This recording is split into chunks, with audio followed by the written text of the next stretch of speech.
is critical because for me, I'm a very painfully honest person, direct. And whenever I think about honesty, the first thing that I always think about was when I was in rehab in Delray Beach, Florida, and they talked about the idea of self-deception. And it was like, when are you honest with yourself? And I think that's something that's so easy to take you out if you can't be honest with yourself. So I think being honest is everything, because being honest is sharing your truth. We just had a meeting on Wednesday, and there was a woman in the meeting who described having a slip, and she didn't want to tell her sponsor because she didn't want to deal with it. And I thought it was like the perfect example of the importance of honesty, because if you're not, it's like, who are you not being honest with? And I find this reminds me of the Lord of the Rings, because when you're not being honest with somebody, you're keeping the secret to yourself to protect yourself, like Gollum and the precious, holding the precious to himself, so that he didn't have a community, he didn't share anything, and he stayed sick and suffering. When we can share our precious, which is maybe our alcohol or our drugs or our secrets about using, we have the chance of being connected, and we have the chance of getting healthy. And I think the more people, you can't share everything with everybody. I think that needs to be established. However, when you have people that you can be honest with, I know that when I'm honest with my circle, it helps me and it helps them, and it also promotes them to be honest with me. And the greatest, well, I mean, there's so many great cliches from recovery, but one of my favorites is we're only as sick as our secrets. And whatever secrets we're holding is another reason to stay in illness, in the opposite of wellness. So when we have stuff out in the open, we have a chance. I don't know if I did a great job kicking this thing off. No, but I think that was great. And it made me think about something that I was talking to Paul about. Daryl, dad. Hey, dad. Hey, hello. I was talking to him about earlier when we were recording some sound bites. We were talking about this idea. You were talking about this idea of indecisiveness. Like, are you ready? You know, kind of this in between place of I want to quit, but I'm not quite ready to commit to it. And that's where like a lot of the honesty comes into play. And so the reason it's so important to be honest is because it's kind of the opposite of your addiction. It's like making that decision. Like, once I'm honest, then I'm telling on myself, I'm outing myself. Can you elaborate on that a little bit? Well, yeah, it can also be where people are stuck between being honest with themselves about quitting. In other words, there's this place of contemplation, you know, where, yeah, I don't want to drink because of all the misery I get from it. At the same time, I'm not sure if I want to do the things to stay sober because I'm afraid. I don't know what I'm going to be like, what life is going to be like. And so you kind of get stuck going back and forth in this contemplation. And so being honest is coming to a place of resolution. You know what? This is it. It's all or nothing. I'm ready now. Now you're ready to take action, and action sticks. So honesty is part of that ingredient that if it's not there yet, then it's going to interfere with your ability to move forward because you don't trust in it, or there's fears, or there's uncertainty or doubt, or shame of falling again, or, you know, going back. And so, yeah, honesty is that key element. And it's an indicator of whether, you know, you need to do the work to move forward. Right. Right. You know? And we have oh, go ahead. Like I think what Dave said about the person saying, well, I don't want to tell my sponsor they're relapsed. That's just making a decision to stay stuck and not go forward. And it has to do with, you know, and you need to explore the reasons behind that. There are reasons, but honesty is the only way you can find the reasons. Right. Being honest with yourself about what's really going on. Yeah. And we had some other kind of interesting things about honesty, because honesty, it's such a broad topic. There's like a lot of things it's about being honest about, addiction, but also there was the other part of being honest about how you're doing, like how am I doing? Am I being honest with others about how am I doing? Am I telling them I'm just fine? It's fine. I'm doing fine. And if I'm struggling, right. And Megan, I know you had mentioned that was kind of something that was coming up is why you would not want to feel honest about how you're doing, kind of the sins of the past type thing. So can you comment on that a little bit, Megan?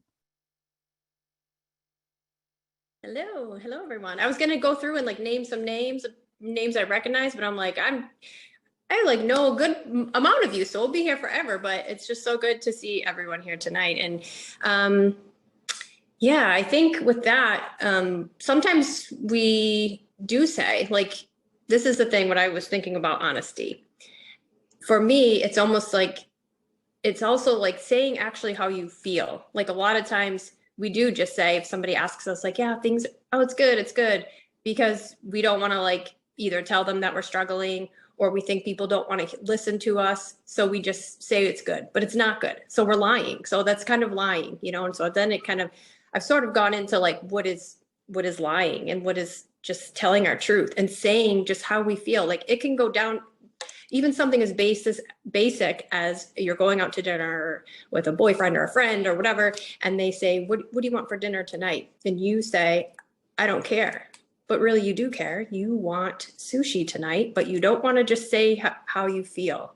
I think so many of us are people pleasers. And so really the only one who's losing out is ourselves. We're not being able to be authentically ourselves. And that was definitely something that I struggled with. But also people can't help us in our life if we're not being honest, or they don't know like what we're going through, and definitely like Dave said, like know your audience. You don't just need to go around and tell everybody that you're struggling and that you have, an addiction problem and things like that. So know who you can trust. And obviously everybody in situations like this, you can trust, but tell them, give them an opportunity to actually help you, say it's a lot of times in the meetings we talk about where people's significant others don't even know that they come to meetings. They don't even know that they're trying to get sober. And it's like, sometimes just try to talk to them about it and say it, give them the opportunity to help you. Like I've been struggling and I've been going to meetings. I know this is something we did talk about today. And I think we had figured out that the reason she didn't say maybe I've been going to meetings in the SoberBuddy app, almost it was like to protect it, like this is like a safe place. And so I kind of can like understand that. So I think there's different like levels of honesty and everything like that, but just definitely trying to really say how you feel, like pay attention to that and practice that, like in all parts of your life, not even just in sobriety. Just wanted to see what else, like sometimes we just don't tell the truth because we're trying to keep the peace. We're trying to like, it's hard because of the stigma definitely is there. And I think that that's like a big part of why we aren't just like also open about it with everybody, which is just really unfortunate. So just choose wisely. And I think sometimes too, when we're being honest, is don't have expectations, because then sometimes we could be disappointed where you tell somebody, you get up the courage to say, I realize I have an issue. I'm trying to get sober. And then maybe they don't support it, and that could just make us retreat into not getting help. So just be very, very particular about who you're sharing with. I guess definitely. That would be my definitely. Yeah. You need to be in a safe space especially if you're sharing things that are really vulnerable or touchy. And I think that's why it's important to find a sober community, right? Whether that's going to meetings, going on the SoberBuddy app, because there is something where there's empathy there. There's an understanding of what you're going through and it becomes a safe space. And the sober community is an amazing community to be a part of. And so I think we talked about a lot of times, that's the hardest hesitation is, do I want to like be in the sober community? A lot of people are really hesitant to start because of that idea or an idea of what the sober community will be like. And then 100% of the people I talked to are like, I'm so glad that I joined a sober community. Everyone's so amazing because everyone's working on themselves, and everyone's understanding of what's going on. And I was thinking about when you were talking about a few of the things, Brad talking about how, like, what Brad had brought up was this idea of being honest with the self about how things are really going. And Megan, you and I were all into this laundry thing that he said. Okay. So he had talked about, like, when you don't fold the laundry for 3 days, and me and Megan, that like stuck with us because part of Brad's routine is folding his laundry, like, you know, straight out of the dryer or whatever it may be. And when a couple of days piled up, it was a signal to him, but he wasn't being honest with himself about it. And so Brad, tell us a little bit about that thinking of being honest with yourself about how you're doing personally, and kind of as you're drifting, kind of saying, oh, you know, you're making excuses. Yeah, that's a great one. I don't have a dryer though. This all clothesline work. Comes right Wow. off the clothesline, and we get it tight. We get it tightened right up right after that. I don't know how you're surprised by that, Tara. You know he washed the clothes on a rock in his backyard. That's right. In the woods.